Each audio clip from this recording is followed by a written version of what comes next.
Bonjour à tous. Donc, je vous emmène maintenant au Japon pour vous présenter un ouvrage que j'ai exposé avec une collègue au mois d'octobre à la médiathèque de Malraux à Strasbourg et qui depuis m'interroge beaucoup.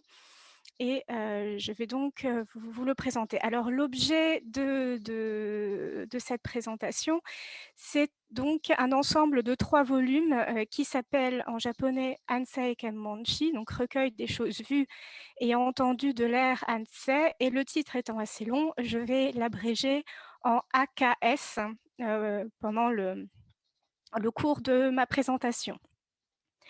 Alors, il s'agit d'un ensemble donc de 3 volumes qui racontent le grand séisme qui a eu lieu en 1854, deuxième année de l'ère Ansei, à Edo, donc Edo qui est l'actuel Tokyo et qui était alors, qui est toujours la capitale politique du Japon.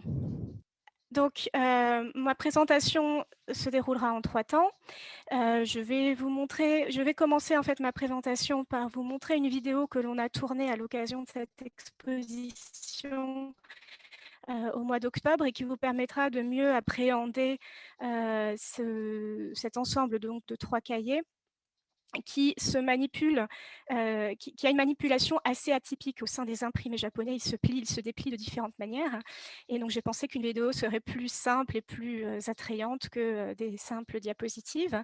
Et puis, je rentrerai ensuite dans le cœur de mon propos, qui s'intéresse à la fonction de l'image dans cet ensemble de 3 volumes et donc d'essayer de comprendre quelles pouvaient être les fonctions de cette image, donc l'image topographique, photographique et l'image qui raconte une catastrophe. L'interrogation principale en fait de ma présentation, c'est que ce séisme de l'ère Ansei de 1854 a donné lieu à énormément de relations.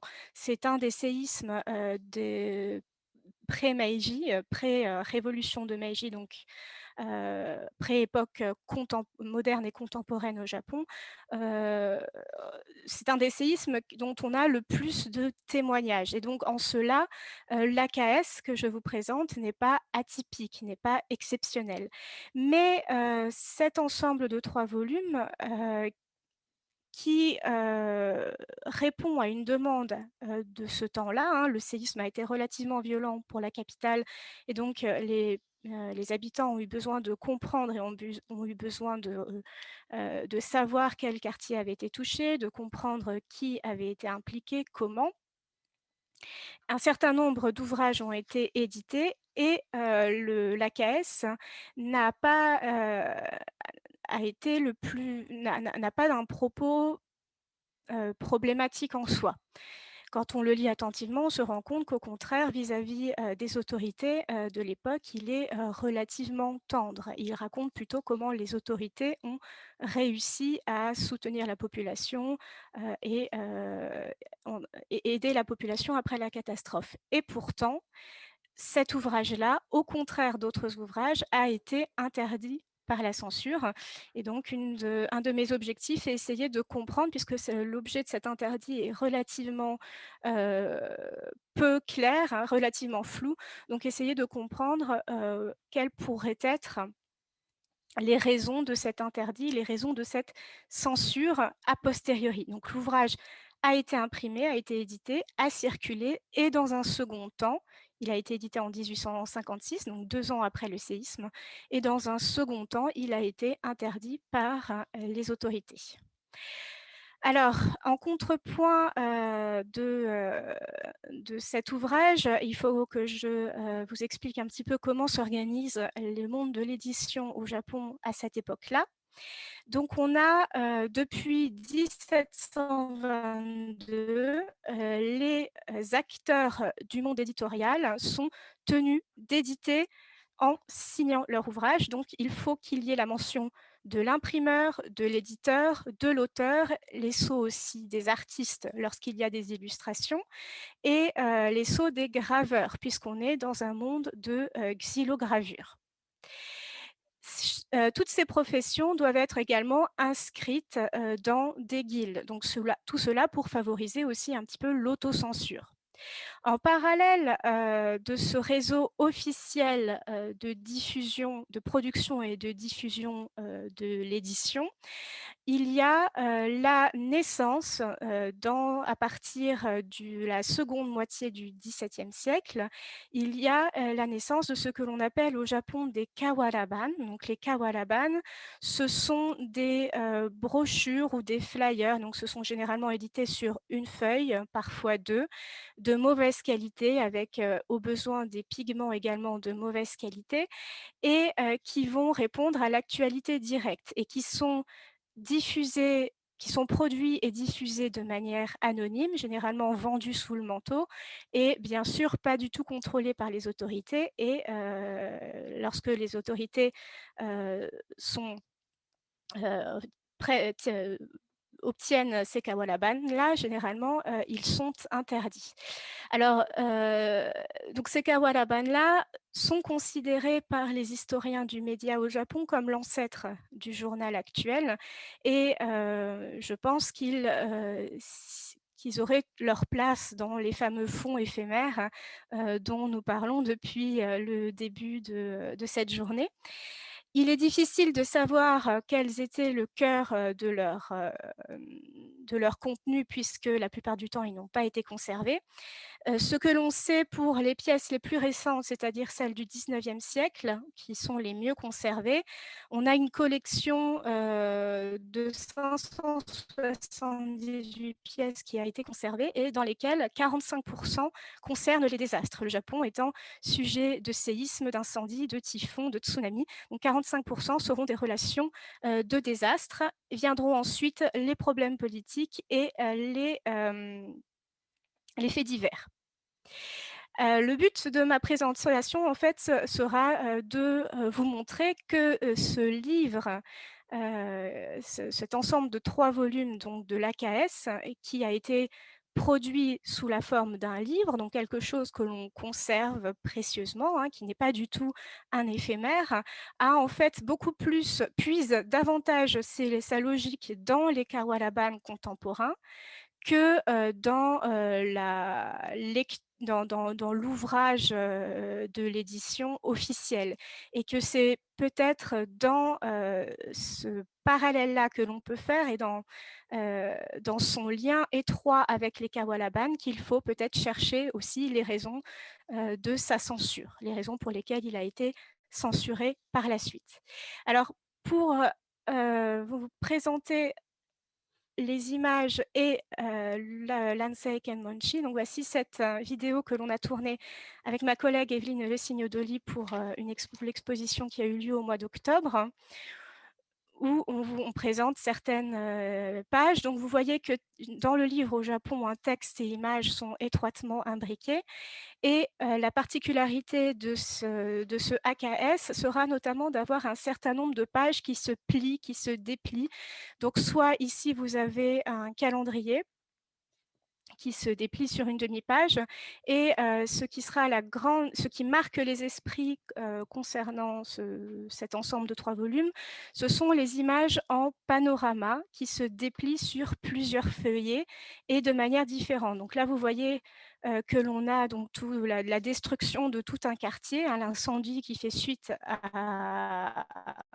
au tremblement de terre de tout un quartier qui se déroule en continu plusieurs feuillets avec, le verso de ces feuillets non imprimés, laissés et des bulles extérieures. Donc il s'agit de manipuler le livre, de manière moins intuitive, en tout cas, pour avoir l'intégralité du panorama. On continue à m'entendre parce que mon ordinateur me dit que ma connexion est instable. Alors oui, oui, C'est oui, bon? D'accord. parlez doucement peut-être, mais c'est bon, pour l'instant ça passe. Entendu. Donc voici une autre image qui frappe beaucoup les esprits. Vous voyez que celle-ci, se déroule aussi sur 4 feuillets. L'autre intérêt de cet ensemble de 3 volumes, c'est que l'on a des images en couleur avec des pigments assez précieux, des images en noir et blanc avec une coloration extrêmement légère et des images uniquement en noir et blanc. Donc ici, je vais terminer la vidéo avec cette image donc, de cérémonie funéraire en mémoire des personnes décédées. Alors, cette typologie sur l'AKS en monde occidental, qui est le chercheur allemand Stefan Kühn, et qui distingue en fait 3 niveaux d'images. Les images en noir et blanc, qui sont pour lui décoratives, qui ont une fonction éminemment décorative. Et c'est sur ce point-là que j'aimerais également revenir au cours de ma présentation.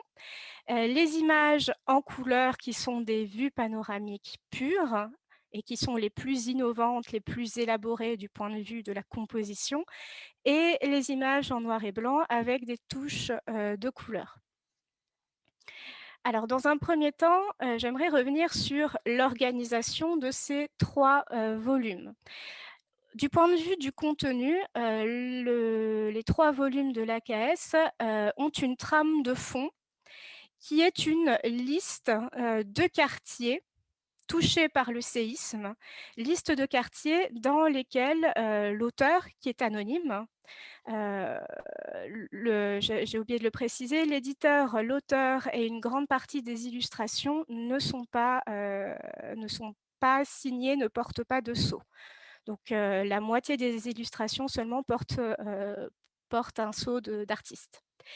Donc l'auteur anonyme va mentionner une liste de quartiers avec les bâtiments qui ont été touchés par telle ou telle destruction et une liste également de donateurs qui vont aider à la reconstruction du quartier a posteriori. Donc ça, c'est la trame de fond de l'ensemble des 3 volumes. Et sur cette trame de fond-là se greffent d'autres types de textes. Parfois, en plein milieu de la liste, cette liste va être coupée pour laisser place à d'autres textes, comme des textes narratifs qui vont expliquer le comportement de telle ou telle personne pendant la catastrophe, des récits de miracles également, 2-3 récits qui essayent de présenter une théorie autour des séismes, d'expliquer pourquoi les séismes ont lieu, et des récits parodiques. Au sein des 3 volumes, la part narrative est beaucoup plus importante dans le volume 3 que dans les 2 premiers volumes, qui, eux, sont beaucoup plus centrés sur 1, 2 ou 3 quartiers, avec ces fameuses listes de bâtiments détruits et reconstruits.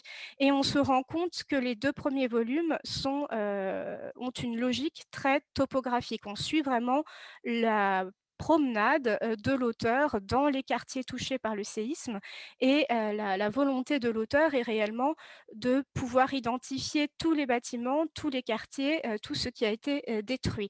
Et cette logique-là est revendiquée d'ailleurs par l'auteur, hein, puisque dès l'introduction, dans l'introduction, il donne une espèce de mode d'emploi de l'AKS, et il invite les lecteurs qui seraient intéressés par tel ou tel quartier, de se reporter directement à des numéros qui sont indiqués dans le texte et qui permet d'aller directement comme un annuaire ou comme un répertoire en fait.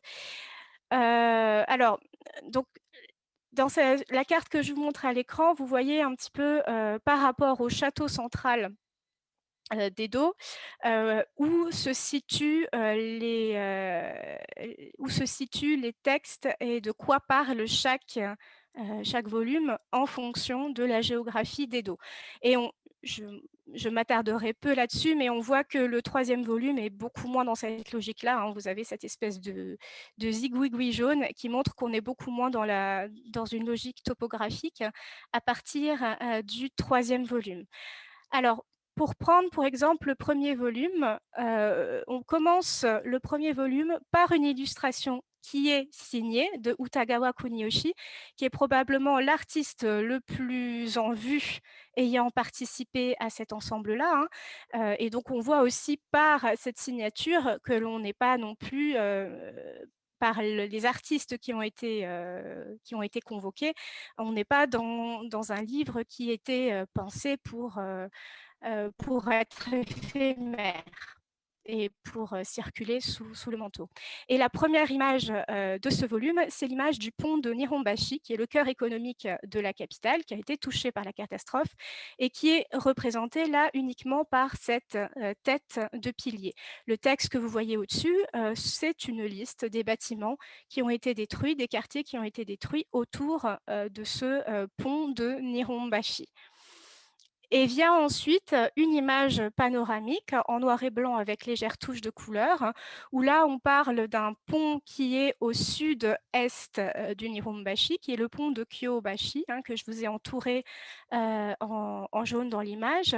Et vous pouvez peut-être voir, c'est quelque chose de très important dans l'Ansei Kenmonchi, c'est que chaque lieu a un cartouche où est indiqué là également le nom de lieu, le nom de quartier qui est représenté. Donc la volonté de permettre au lecteur d'identifier rapidement les quartiers représentés est extrêmement importante dans ces images panoramiques.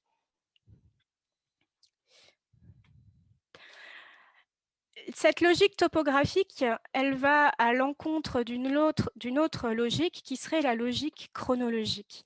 Par exemple, vous avez cette illustration qui se déroule sur plusieurs feuillets des incendies au quartier de Fukagawa. Donc vous avez le quartier en plein dans le désastre.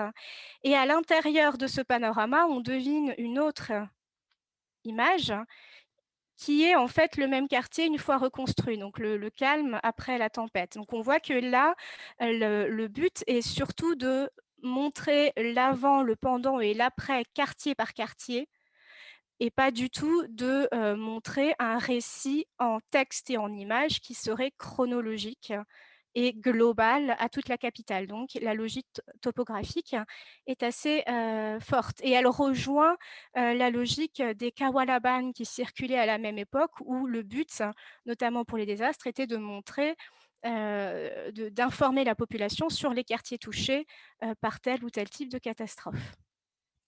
Alors, deuxième pan de ma présentation, le rôle des images. Donc, il y a l'image topographique avec les cartouches pour repérer rapidement tel quartier touché. Et on se rend compte, en fait, dans le propos de l'auteur, qu'il fait lui-même souvent appel à l'image. Par exemple, ici, on représente un quartier, où les habitations sont des habitations de personnes impliquées dans la fabrication du saké. Et donc, il s'agit de serres en orgie pour faire fermenter le riz. Et l'auteur explique comment, en fait, l'architecture même du quartier explique le degré de catastrophe, le degré de destruction de ce quartier. Et il conclut cette présentation déjà du quartier par la citation que je vous ai mis en orange et que je vais vous traduire directement en français. L'apparence de l'entrée est comme ce qui est représenté dans l'image précédente, donc celle que je vous ai mis à gauche de la diapositive. Donc ici, le texte lui-même ne décrit pas l'entrée, ne décrit pas comment on entre dans ces demeures ou comment est le quartier. L'auteur fait complètement confiance finalement à l'image qui doit être là pour expliquer directement et faire l'économie des mots, et image aussi qui est là pour appuyer la démonstration écrite.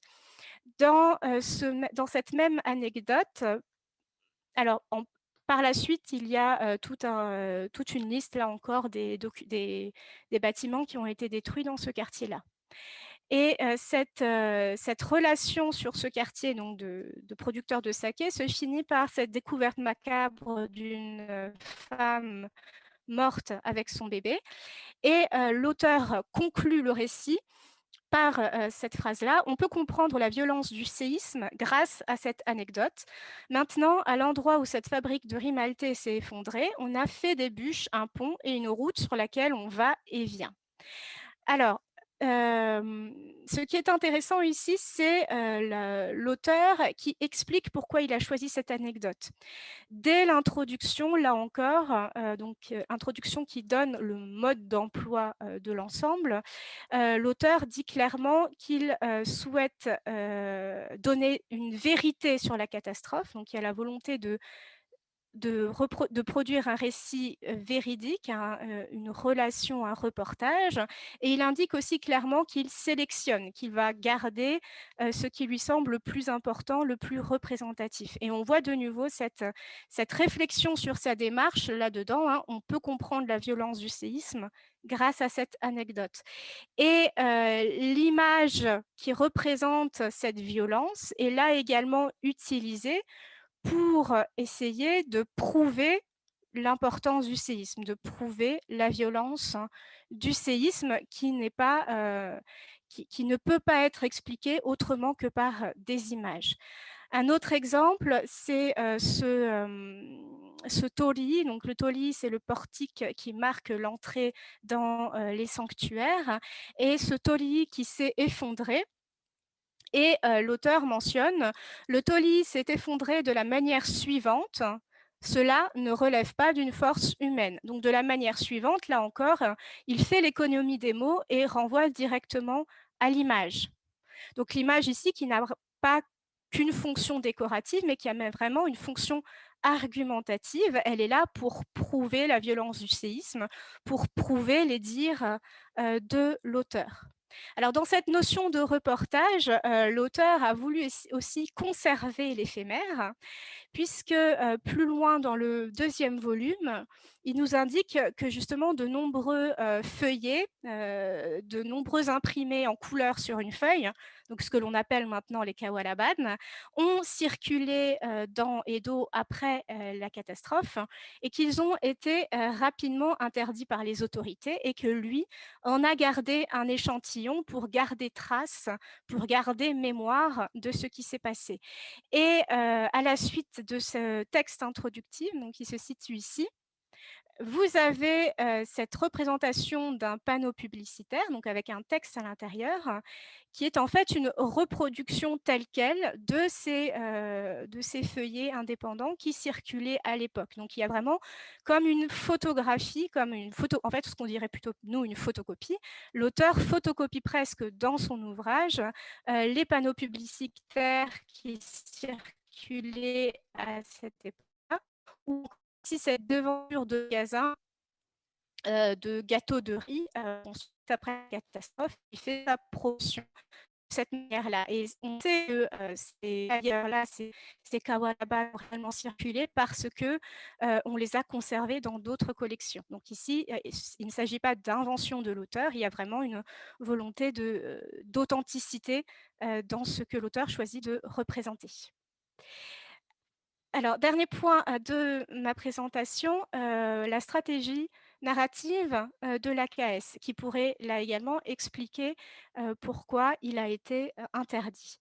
Donc, ce qui est très marquant dans ces 3 volumes, ce sont les représentations panoramiques, en couleur ou en noir et blanc, des représentations panoramiques qui sont exclusives à l'AKS. C'est-à-dire que dans les autres ensembles qui racontent la même catastrophe, à savoir le tremblement de terre de l'ère Hansei, on ne retrouve pas de telles représentations panoramiques. Ici, à l'écran, vous avez celle qui marque le plus les personnes qui voient l'ensemble, qui parlent de l'ensemble. Donc c'est une image de complète destruction, et on voit en fait que les 2/3 de l'image sont occupés par le ciel avec ces fumées d'incendie. L'élément humain est relativement effacé, hein, même s'il est au premier plan, ce n'est pas cela qui est vu en premier, et ce n'est pas cela qui fait l'objet d'attention. Les humains d'ailleurs sont généralement représentés de dos ou de 3/4 dos. On retrouve la logique topographique, là encore, dans cette illustration, puisque dans chaque fumée d'incendie, alors vous pouvez peut-être un petit peu le deviner, on a de nouveau ces mentions de lieux. On a des éléments textuels qui viennent indiquer les lieux, les noms des quartiers qui sont touchés par les incendies. Et ces images panoramiques sont très fréquentes dans l'Ansei Kenmonchi, dans ces 3 volumes-là. Et à chaque fois, on peut observer que l'élément humain est très peu présent, voire absent, et que ce qui semble être le cœur du propos, c'est de représenter, de livrer une espèce de contemplation panoramique de la catastrophe et des incendies qui ont eu lieu à ce moment-là. la même année, en 1856, on a un autre ensemble au titre très proche qui s'appelle Mémoire des choses vues et entendues de l'ère Anseh, qui est publié en 1856.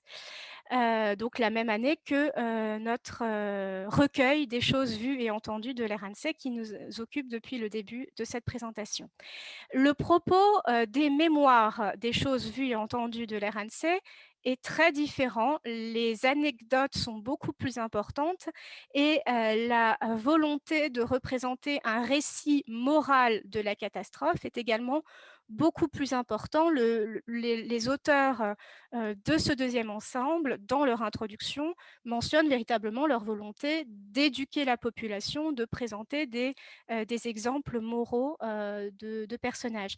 Et les illustrations que l'on voit dans cet ensemble-là sont également beaucoup plus traditionnelles, c'est-à-dire qu'on a des doubles pages où véritablement la focalisation est donnée aux personnages et à leurs actions. Donc ici, vous avez une mère qui donne un peigne avant de mourir pour que ses enfants plus tard puissent se souvenir d'elle, où on a encore ces enfants qui en fait vont jeter leurs vêtements pour mettre dans le coffre à vêtements le cadavre de leur père décédé et pouvoir ainsi enterrer dignement, enfin inhumer dignement leur père décédé. Donc des illustrations beaucoup plus conventionnelles et surtout centrées sur l'élément humain qui est beaucoup plus absent finalement de l'AKS, où là où les illustrations les plus marquantes et celles qui font l'objet de plus de soins sont les représentations de quartiers dévastés. Pour conclure ma présentation, je voudrais comparer les traits importants de ce que l'on a appelé les Kawalaban, donc quels sont les éléments sur lesquels on se fonde pour classer un objet dans la catégorie des Kawalaban et le comparer à ce que l'on trouve dans l'Ansei Kenmonchi. Alors, dans les Kawalaban, l'information doit être le but principal, ce que l'on a également dans l'AKS, où l'auteur souhaite présenter un récit véridique de l'ANSEI, présente un tri des sources revendiquées, toujours dans un but affirmé de présenter un reportage, une relation véridique de la catastrophe.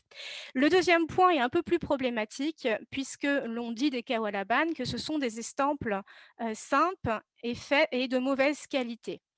Alors, dans les années 1850,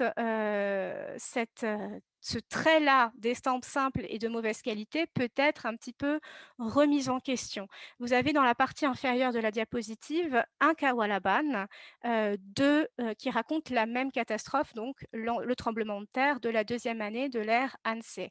On voit là également que le Kawalaban est relativement de bonne qualité, également aussi pour la composition de son image, avec cette représentation très soignée de l'incendie, donc qui rejoint le troisième point, les illustrations n'ont pas de valeur artistique. Donc ces deux points-là, en fait, sont en mutation dans les Kawalaban de la deuxième moitié du 19e siècle, et en fait, ce que j'avais gardé un petit peu sous le coude et que je vous dis maintenant, c'est que ces Kawalaban qui circulent donc sous le manteau pendant l'époque d'Edo, donc 1600-1858, ces Kawalaban-là se professionnalisent. Les personnes qui travaillent dans le milieu du Kawalaban ont tendance, dans les années 1850, à se professionnaliser, ce qui expliquerait une plus grande qualité en matière des matériaux employés, en matière également des artistes convoqués pour illustrer ces Kawalaban. Le Kawalaban comme l'AKS, ce sont des produits qui sont immédiatement produits après l'événement raconté.